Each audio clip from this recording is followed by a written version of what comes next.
Okay, so hello everyone. Welcome to this session on importing a Word file to Elsa. I'm Amber Noland, the Senior User Engagement Specialist for Elsa. Just some quick housekeeping items. Please do mute yourselves until the end. We will have a Q&A session. You're also welcome to drop any questions into the chat, but for now, please go ahead and mute yourself. And then if you would like to turn on live captions, you can do that by going to the More Options menu, turning on language or navigating to language and speech, and then turning on live captions.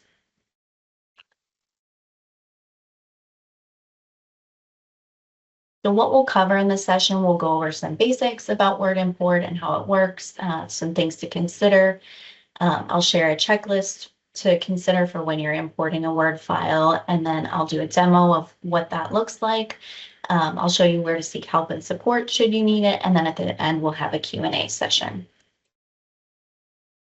Okay, so some quick basics about word import. So Elsa uses an import functionality versus an upload functionality. So what this does is it ensures that nothing is shifted or moved. So if you're uploading and then our production suppliers are having to download later on, that can cause shift and introduce the possibility of room for error.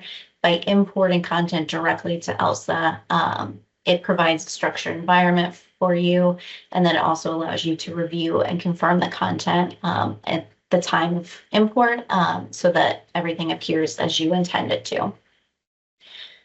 The master reference style is set at the project level, so this ensures consistency across the project. The only person who can change the reference style is the content manager of the project. And so you would just need to contact them and they can make that change, but Elsa will automatically format reference lists and text citations according to the master style. So if you do import, maybe you created your Word file in APA and the project is set to AMA or superscript style, Elsa will automatically format your references to the requested style. And then if you did need to make a change, any linked references or the linked reference list, that will be automatically updated. So you won't need to do any of that manually. It will be done automatically. The last thing is that Elsa searches against an internal reference database. So we use the same database for other Elsevier products such as Science Direct, Mendeley, Scopus. So when you import your Word file, Elsa will scan your reference lists and your in-text citations against our database. And then it will link the corresponding references.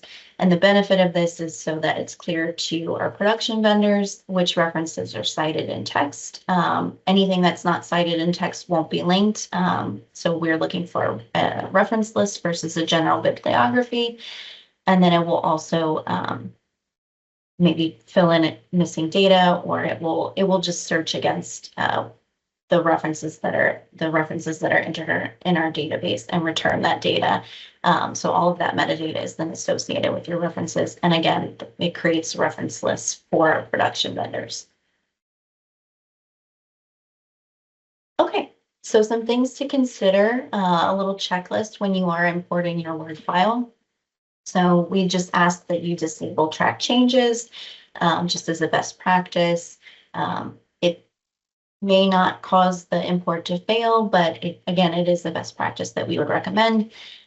You won't need to import your figures, boxes, or tables separately. You can include all of those in the single Word file, and then they'll be recognized automatically on import. The one caveat to this is your figures should be in an accepted format, so that would be PNG, JPEG, EPS, or TIFF. We will start to support ChemDraw in the coming months, but for now, please include your figures as one of those file types. And then going back to references, as I mentioned previously, so your reference list should be labeled as references or bibliography, and this is so Elsa knows, can differentiate between your content versus the reference list. It will scan for that language in order to pick up the references and then search for them in our database. You should have in-text citations, again, so that Elsa can link your reference list to the in-text citations. I know sometimes you may be working from a something like EndNote and you've exported your reference library and uploaded it to the references tab, you'll want to make sure to have in-text citations and a reference list in your Word document, so that Elsa can make those connections. It won't scan against the reference tab, and I'll go into that in more detail shortly. Any references that don't have a corresponding in-text citation will not be linked, and we would also add that if you have a style such as APA name date style, we would ask that you include a comma between the name and the year, just to make sure that Elsa can pick up on that that is an in-text citation and not a part of the actual text of the chapter. And then lastly, I'll point out that if you are building multi-part figures, sometimes I know that people like to build multi-part figures by putting figures inside of tables. Also, we'll pick up on those as tables and as figures inside of tables, and it won't create a multi-part image from that. We do have a built-in tool to create multi-part figures, so we hope that you will leverage that, which should hopefully make the process of creating a multi-part figure simpler and more efficient. Okay, so I will go ahead and move into the demo portion. Go ahead and share my screen here.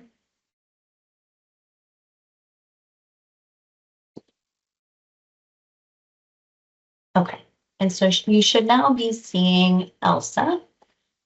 And so what you'll notice here is the list of projects that you have in your library that you're assigned to, that will appear in this window. And so in order to import your Word file, you will go ahead and click on the name of the project.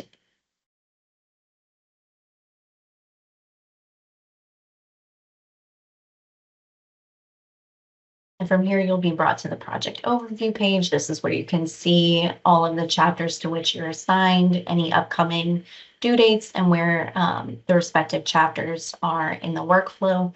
So if you are a contributor, you'll only see the chapters that you're assigned to. So it's more clear as to where you need to navigate. So if you're only assigned to 1 or 2 chapters, only those will appear here. If someone has the chapter checked out to them, then you may need to wait until they exit the chapter in order to import the file. But just be aware that if you are a contributor, you'll only see the chapters to which you're assigned. An editor often will see all of the chapters that within the project. So I'll go ahead and scroll down to my chapter.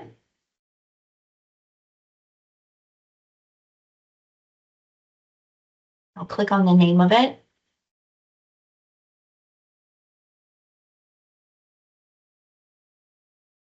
And so from here, I'll go ahead and click edit. I'm viewing a public version of the chapter, and I want to move into private or edit mode. And so from here, this is where you will come to import your Word files. So you'll see on the far right-hand side a Word import icon. If you aren't seeing that, please know that the toolbar is responsive to your browser. So you would just need to zoom out. So you can do that either via a keyboard shortcut. For a PC, it's a Control-. You can also do it in your browser via the More Options menu. And so from here, you can click on the Word import icon. You'll search for your file.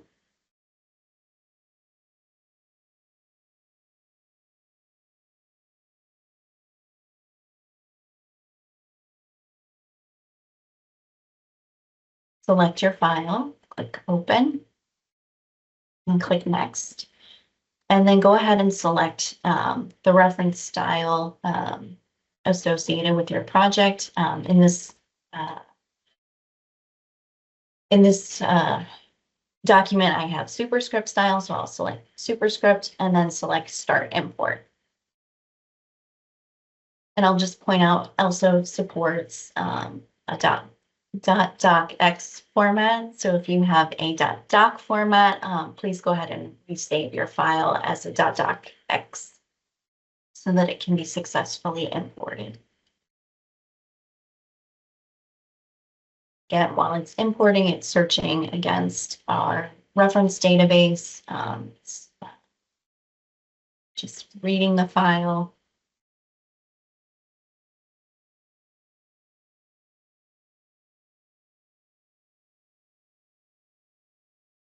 it should take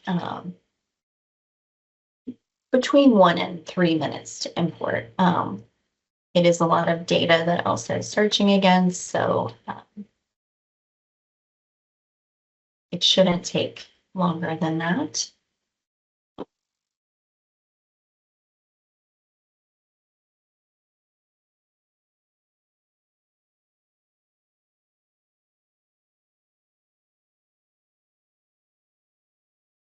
Okay, and then you'll receive a message once it's successfully imported, the green check mark, and then go ahead and select done. And you'll see that the abstracts and keywords have all been automatically populated into their respective areas, and your content will appear. So you'll see my tables have been imported. You will go ahead and need to address any permissions. So you can do that by selecting on for this example, the table, but if it were a figure or a box, you could do this as well. You would just select in the white space around the asset and then go to insert and then select permission. And you can enter your permission. If no permission is needed, no credit line required, you can select that option. If you do need to enter a credit line, you can search for the reference. Again, your references should have been brought in and populated in your reference library. And so you should be able to select that, or you can build a credit line from scratch. So something to be aware of post-import.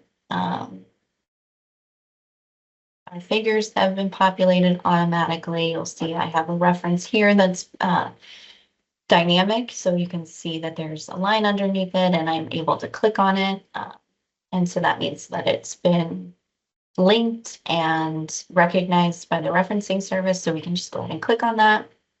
That will bring us down to our reference list. And so you can see that references are linked because they'll appear under this purple pill here.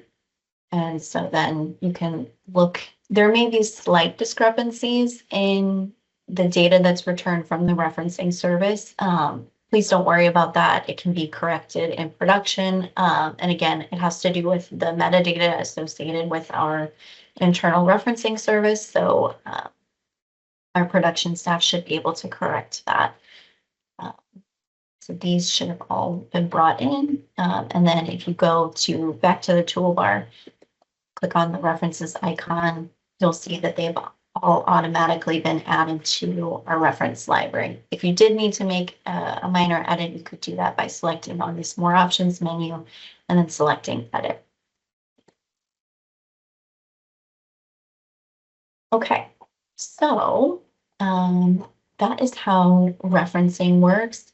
If you had references that came in as plain text for whatever reason, maybe they weren't recognized, or you want to have Elsa search again for the references, you can go to the Home tab of the toolbar and select Link Citations. Again, you'll need to have a reference list and in-text citations.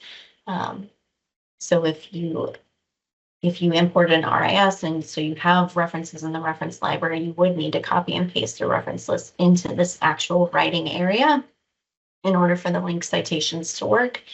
But if you go ahead and click on link citations and then select the original style of the references. So if you wrote your Word file in AMA, or if you did it in a bracketed number style, you would select the original style. And then you would select Start Identification. I don't have any unlinked references. If I did have unlinked references, they would appear as plain text right above this pill right here. But that would be a way for Elsa to rescan the document and hopefully return more results. And then I'll also show you so you may have a situation where you're working on a previous edition and our setup team has imported the previous edition content. In that case, we would recommend that you work directly on the content that's been imported to Elsa because it's been formatted. It will most likely be easier for you to make those changes directly in Elsa rather than working outside of the tool in a Word document. But just know that if you have previous edition content, and you were to decide to import a Word file, perhaps maybe you wouldn't have connection to the internet, or something like that if you're traveling. That content that you import will appear below the existing content, and we would ask that you select all and then delete that, or select it with your cursor and then delete the content, so that it's clear what your intentions are. We want to make sure that you make those changes directly, just to make sure that, again, that your intentions are clear and that we don't accidentally delete or remove something. So yes, we would just ask that you remove the existing content if needed, either before or after importing your Word file. Okay, so if you do have questions about a Word file, or about importing your Word file, or you need to speak with someone, your content manager is a resource, but I would also point you to our help desk. And so if you go up to this help icon right here, click on this, and then go to this first tab, help articles, and contact help desk, contact Elsa.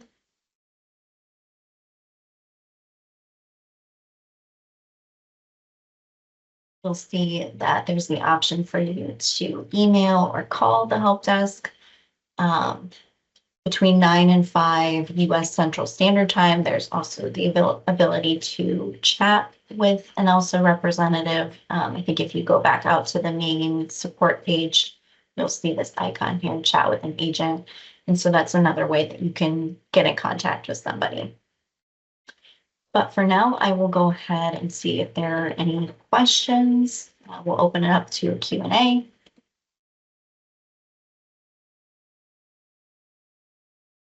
I don't see any questions in the chat.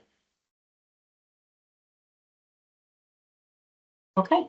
Well, I will go ahead and wish you a pleasant day. Thank you for joining, and happy writing.